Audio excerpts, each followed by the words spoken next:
കേരളത്തിലെ television BARC തട്ടിപ്പിൽ വിശദമായ അന്വേഷണം ആരംഭിച്ചുവെന്ന് സംസ്ഥാന പോലീസ് മേധാവി. അന്വേഷണത്തിനായി സൈബർ പോലീസിനെ ചുമതലപ്പെടുത്തി. Kerala television federation president R Sreekandan Nair മുഖ്യമന്ത്രിക്ക് പരാതി കൊടുത്തിരുന്നു. മുഖ്യമന്ത്രിയാണ് പരാതി സംസ്ഥാന പോലീസ് മേധാവിക്ക് കൈമാറിയത്. ബാർക്ക് തട്ടിപ്പ് ആദ്യം തുറന്നു കാട്ടിയത് മീഡിയ വണ്ണാണ്. പിന്നാലെ ബാർക്കിൽ നിന്ന് മീഡിയ വൺ പിന്മാറുകയും ചെയ്തിരുന്നു. കൂടുതൽ വിവരങ്ങളുമായി സുനിൽ ഐസക് തിരുവനന്തപുരത്ത് നിന്ന്. സുനിൽ, എന്താണ് ഈ പരാതിയിൽ പറയുന്നത്? ഏത് സ്വഭാവത്തിലുള്ള അന്വേഷണമാണ് ഇപ്പോൾ ആരംഭിച്ചിട്ടുള്ളത്? നിഷാദ്, ഇന്ത്യയിൽ ആദ്യമായി ബാർക്കിലെ തട്ടിപ്പ് പരസ്യമായി തുറന്നു കാട്ടുകയും അത് അവിടെ നിന്ന് ബാർക്കിൽ നിന്ന് പുറത്തു പോവുകയും ചെയ്തത് NDTV ആണ്. അത് നമുക്കറിയാം. അതാണ് ആ ചരിത്രം നമുക്കറിയാം. പക്ഷെ നോക്കൂ, കേരളത്തിൽ ആദ്യമായി ബാർക്കുമായി ബന്ധപ്പെട്ട പരാതികൾ നിരന്തരമായി ഉന്നയിക്കുകയും ബാർക്കിൽ വലിയ തട്ടിപ്പും ക്രമക്കേടും നടക്കുകയും ചെയ്യുന്നു എന്ന് പറഞ്ഞത്, അത് തുറന്നു കാട്ടിയത് മീഡിയ വണ്ണാണ്. ഒടുവിൽ നിരന്തരമായ പരാതികൾക്കൊടുവിൽ അത് പരിഗണിക്കപ്പെടാതെ വന്ന ഘട്ടമുണ്ടാകുമ്പോഴാണ് മീഡിയ വൺ ബാർക്കിൽ നിന്ന് പുറത്തു പോകാനുള്ള തീരുമാനം സ്വയം എടുക്കുന്നത്. ബാർക്ക് അതിന്റെ വിശ്വാസ്യത തിരിച്ചു കൊണ്ടുവരുന്ന കാലത്ത് മാത്രമേ ഇനി ബാർക്കിലേക്ക് തിരിച്ചുള്ളൂ എന്ന കൃത്യമായ നിലപാടെടുത്തു മീഡിയ വൺ. ആ നിലപാട് ശരിവെക്കുന്ന തരത്തിലാണ് കേരളത്തിലെ മറ്റു വാർത്താ ചാനലുകൾ കൂടി അതിനൊപ്പം നിൽക്കുന്നു, അതിനൊപ്പം ചേരുന്നു എന്നതാണ് ഏറ്റവും പ്രധാനപ്പെട്ട ഒരു കാര്യം. നമ്മളിപ്പോൾ ബാർക്കിൽ നിന്ന് മാറിയിട്ട് ഏതാണ്ട് 2 ആഴ്ച മാത്രമേ കഴിയുന്നുള്ളൂ. അപ്പോഴേക്കും തന്നെ വലിയ ഗുരുതരമായ ആരോപണങ്ങളും പരാതികളുമായി മറ്റ് ടെലിവിഷൻ ചാനലുകൾ കൂടി എത്തുന്നു. ഇപ്പോൾ ഏറ്റവും ഒടുവിൽ അത്തരം ആരോപണമായി ഉന്നയിച്ച് രംഗത്തെത്തിക്കൊണ്ടിരിക്കുന്നത് 24 ആണ്. 24 നമുക്കറിയാം, ഒരു ഘട്ടത്തിൽ ബാർക്കിൽ 1ഉം 2ഉം സ്ഥാനത്ത് വന്നിരുന്ന ചാനലാണ്. ആ ചാനലാണ് ഇപ്പോൾ അതിൻ്റെ മേധാവിയാണ് ഇപ്പോൾ ഗുരുതരമായ പരാതി ബാർക്കിനെതിരെ ഉന്നയിക്കുന്നത്. ഇതിൽ വലിയ തട്ടിപ്പ് നടക്കുന്നു, വലിയ അഴിമതി നടക്കുന്നു. മാത്രമല്ല, ഗുരുതരമായ ആരോപണങ്ങളാണ് അദ്ദേഹം ബാർക്കിനെതിരെ ഉന്നയിക്കുന്നത്. 100 കോടി രൂപ ബാർക്കിന്റെ ഒരു ഉദ്യോഗസ്ഥന് കള്ളപ്പണമായി ക്രിപ്റ്റോ കറൻസി വഴി മറ്റൊരു ടെലിവിഷൻ ചാനലിന്റെ ഉടമ കൈക്കൂലി നൽകി കള്ളപ്പണമായി എന്ന ആരോപണമാണ് അദ്ദേഹം ഉന്നയിക്കുന്നത്. ആ ടെലിവിഷൻ ചാനൽ അങ്ങനെ കള്ളപ്പണം നൽകിയ ആ കൈക്കൂലി നൽകിയ ടെലിവിഷൻ ചാനലിന്റെ ഉടമയാരാണെന്ന് അവർ പറയുന്നില്ലെങ്കിൽ കൂടിയും നമുക്കറിയാം അതാരാണെന്ന്. കൃത്യമായി മലയാളികൾക്ക് ബോധ്യമുള്ള ആളാണ്. ഇടയ്ക്കിടയ്ക്കൊക്കെ ഹവാലയെന്നും കള്ളപ്പണമെന്നും ഒക്കെ പുലമ്പിക്കൊണ്ടിരിക്കുന്ന ഒരു ഷെയ്ഡി നിഴലിലുള്ള ഒരു കഥാപാത്രത്തിനെതിരെയാണ് ഇത്തരത്തിലുള്ള ഒരു ആരോപണം ഉയരുന്നത്. എന്തായാലും അതുമായി ബന്ധപ്പെട്ടുകൊണ്ടുള്ള ഒരു പരാതി കേരള ടെലിവിഷൻ ഫെഡറേഷന്റെ സംസ്ഥാന പ്രസിഡന്റ് എന്ന നിലയ്ക്കാണ് ആർ ശ്രീകണ്ഠൻ നായർ മുഖ്യമന്ത്രിക്കും ഒപ്പം സംസ്ഥാന പോലീസ് മേധാവിക്ക് നൽകുന്നത്. എന്തായാലും മുഖ്യമന്ത്രിക്ക് ലഭിച്ച പരാതി കൂടി സംസ്ഥാന പോലീസ് മേധാവിക്ക് കൈമാറുകയും ആ പരാതിയിൽ അന്വേഷണം ആരംഭിക്കുകയും ചെയ്തുവെന്ന് അല്പസമയം മുമ്പ് സംസ്ഥാന പോലീസ് മേധാവി രവത ചന്ദ്രശേഖർ നമ്മളോട് സ്ഥിരീകരിക്കുകയും ചെയ്തിട്ടുണ്ട്. അദ്ദേഹം പറയുന്നത് ആ പരാതി അന്വേഷിക്കുന്നതിന് വേണ്ടി സൈബർ വിങ്ങിനെ ചുമതലപ്പെടുത്തിയിട്ടുണ്ട്.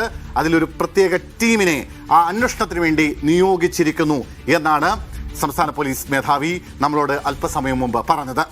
അതായത് ഇക്കാര്യത്തിൽ സുനിൽ, പക്ഷേ ഇന്നിപ്പോൾ ഈ കൊടുത്തിരിക്കുന്ന പരാതിക്കകത്ത് തെളിവുകൾ സമർപ്പിച്ചിട്ടുണ്ടോ ആർ ശ്രീകണ്ഠൻ നായർ? ഏതെങ്കിലും തരത്തിലുള്ള കോൺക്രീറ്റ് ആയ തെളിവുകൾ, അതോ കേവലാക്ഷേപം മാത്രമാണോ?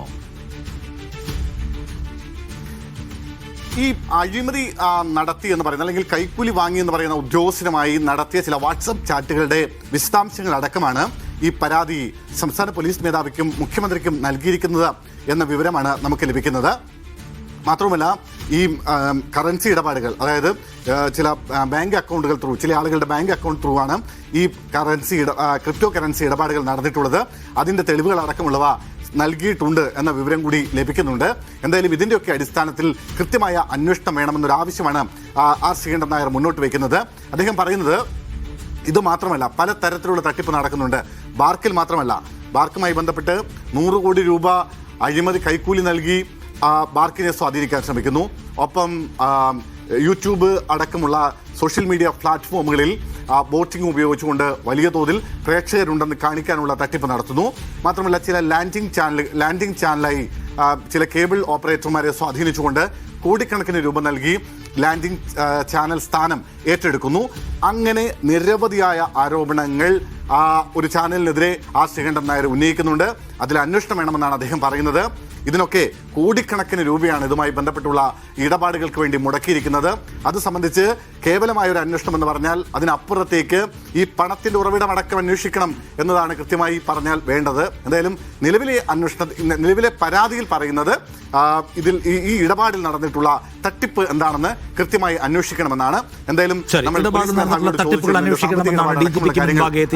ആവശ്യം ബാർക്കുമായി ബന്ധപ്പെട്ടുള്ള തട്ടിപ്പ് നേരത്തെ ഉണ്ടായിരുന്ന ടാം എന്ന് പറയുന്ന ഒരു ഏജൻസി ആയിരുന്നു, ഇപ്പോൾ അത് ബാർക്കാണ്. ഈ രണ്ട് ഏജൻസികളുടെ പേരിലും വലിയ തോതിലുള്ള ക്രമക്കേട് ആരോപണങ്ങൾ ഉയർന്നു വന്നിട്ടുണ്ട് എന്ന് നമുക്കറിയാം. ബാർക്ക് എന്ന് വെച്ചാൽ ടെലിവിഷൻ റേറ്റിംഗ് നിർണ്ണയിക്കുന്ന ഇന്ത്യയിൽ ആകമാനമുള്ള സംവിധാനമാണ്.